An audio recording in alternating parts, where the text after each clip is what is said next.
अब हम अपने वीडियो एपिसोड के नेक्स्ट वीडियो में श्री राम के अयोध्या दर्शन करते हैं।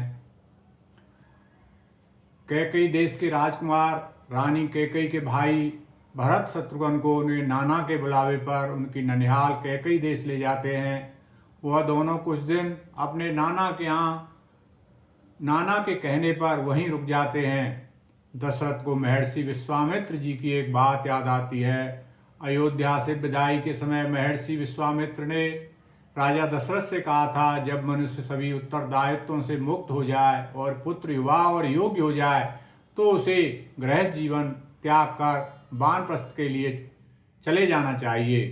राजा दशरथ एक दिन देखते हैं कि उनके कान के पास एक बाल सफ़ेद हो गया है। उन्हें महर्षि विश्वामित्र की बात याद आती है। वह गुरु वशिष्ठ जी से उनके आश्रम जाकर मंत्रणा करते हुए कहते हैं, नाथ राम करे अहि जुबराजू, कहिय कृपा कर समाजू, पुनि न सोच तनु रहु किरा जाऊ, जेहि न होई पाछे पछताऊ। मुनिवर, अब राम युवा हो गया है, मैं वृद्धावस्था की ओर अग्रसर हो रहा हूँ। ऐसी स्थिति में मुझे राम को राजगद्दी सौंपकर वानप्रस्थ और संन्यास के लिए चले जाना उचित होगा। मेरे जीते जी यह लालसा भी पूर्ण हो जाए। समय का क्या पता यह शरीर रहे न रहे। राजा दशरथ के विचार जानकर महर्षि वशिष्ठ बोले, राजन, आपका विचार उचित है, परंतु कोई बड़ा निर्णय लेने से पूर्व आप अयोध्या राज्यसभा की बैठक बुलाइए तथा सभी के सामने प्रस्ताव रखिए। प्रस्ताव का अनुमोदन स्वीकृति मिले तो राम को राजगद्दी सौंप देना उचित होगा। अयोध्या लौटकर राजा दशरथ अपने मंत्रियों से मंत्रणा कर सभी सभासदों की सभा बुलाते हैं। जो पांच ही मत लागे नीका, करहु हर्ष ही राम ही टीका। यदि पंचों को यह मत अच्छा लगे तो आप लोग राम का राज तिलक कीजिए। राज्यसभा में राजा दशरथ प्रस्ताव रखते हुए कहते हैं, अब मैं वृद्धावस्था की ओर अग्रसर हो रहा हूँ। रघुवंश के अपने पूर्वजों की भांति अपने जीवन के अंतिम दिनों में अयोध्या का राज राम को सौंपने का प्रस्ताव मैं राज्यसभा के समक्ष रखता हूँ। राम को राज सौंपकर मैं वानप्रस्थ संन्यास को प्रस्थान करना चाहता हूँ, जिससे मैं अपनी आत्मिक उन्नति और आध्यात्मिक विकास कर सकूं। सभी सभासद मेरे इस प्रस्ताव से सहमत हों तो मुझे स्वीकृति प्रदान करें। सभी सभासद इस प्रस्ताव को सुनकर कहते हैं, राजन, आप हमारे सुयोग्य राजा हैं और आपके राज में किसी भी प्रजाजन को कोई कष्ट नहीं है। राम युवा और योग्य राजकुमार हैं, इसमें भी कोई संदेह नहीं। यदि आपकी ऐसी इच्छा है तो यह सभा इसका अनुमोदन कर स्वीकृति देती है। महाराज दशरथ कहते हैं, आपने यह स्वीकृति प्रदान की है, कृपया अपना अपना स्पष्ट मत बताइए। आप सभी ने प्रस्ताव क्यों स्वीकार किया? सभासद एक एक कर कहते हैं, महाराज, राम सत्यनिष्ठ और शीलवान हैं।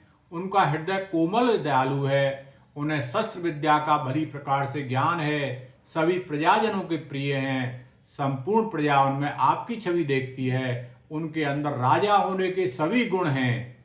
प्रजा के साथ न्यायकारी राजा जैसा व्यवहार करते हैं। वेद धर्म के ज्ञाता हैं। उनके अंदर देश तथा प्रजा की रक्षा करने का पूर्ण सामर्थ्य है। उनके राज्य में सभी सुखी रहेंगे, इसलिए इस प्रस्ताव का अनुमोदन और स्वीकृति दी है। आप जब चाहें राम को राजगद्दी सौंप दें। राम को इस प्रस्ताव के बारे में महर्षि वशिष्ठ जी बताते हैं।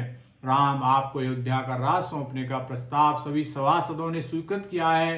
राज्यसभा में उपस्थित सभी सभासदों का मत है कि राम एक सुयोग्य युवराज हैं। राम धर्मात्मा हैं। राम प्रजापालक हैं। उनके अंदर राजा बनने की सभी योग्यताएं हैं। अतः अयोध्या की राजगद्दी उन्हें सौंप दी जाए। उसी मत के अनुसार आपका अयोध्या की राजगद्दी सौंपी जानी है। राम महाराज दशरथ से कहते हैं, पिताजी, मैंने क्या कोई भूल की है जो आप राजगद्दी मुझे सौंपना चाहते हैं? राम की यह बात सुनकर दशरथ कहते हैं, यह प्रस्ताव मैंने ही दिया है। राज्यसभा में सभी सभासदों ने इसका अनुमोदन और स्वीकृति भी सर्वसम्मति से प्रदान की है।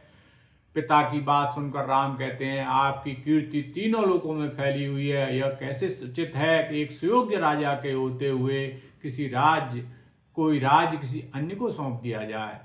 दशरथ राम से कहते हैं, हे राम, मैंने सभी भोग भोग लिए, सैकड़ों यज्ञ कर लिए, राज्य का विस्तार चारों दिशाओं में कर लिया, तुम चारों पुत्रों का विवाह भी कर दिया। अब मैं राज्य तुम्हें सौंपकर अपने आध्यात्मिक लाभ के लिए वानप्रस्थ चला जाना चाहता हूँ, क्योंकि इस लोक के बाद परलोक जाने पर मुझे आध्यात्मिक लाभ ही काम आने वाला है। इस प्रकार कहते हुए राजा दशरथ ने अपने विचार राम को सुनाए। फिर भी राम राजगद्दी लेने के तैयार नहीं हुए।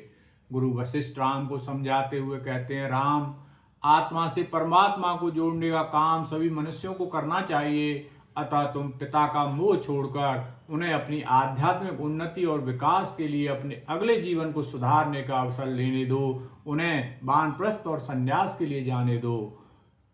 राम, धर्म, अर्थ, काम, मोक्ष यह मनुष्य को प्राप्त करने होते हैं।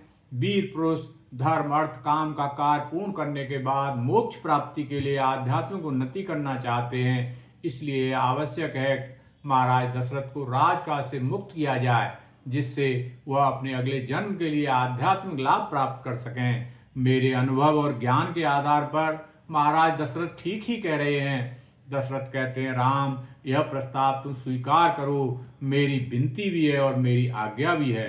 इतना सुनकर राम राजगद्दी संभालने को तैयार हो जाते हैं, क्योंकि पिता की आज्ञा ही राम के लिए सर्वोपरि थी। आज के एपिसोड को हम यहीं विराम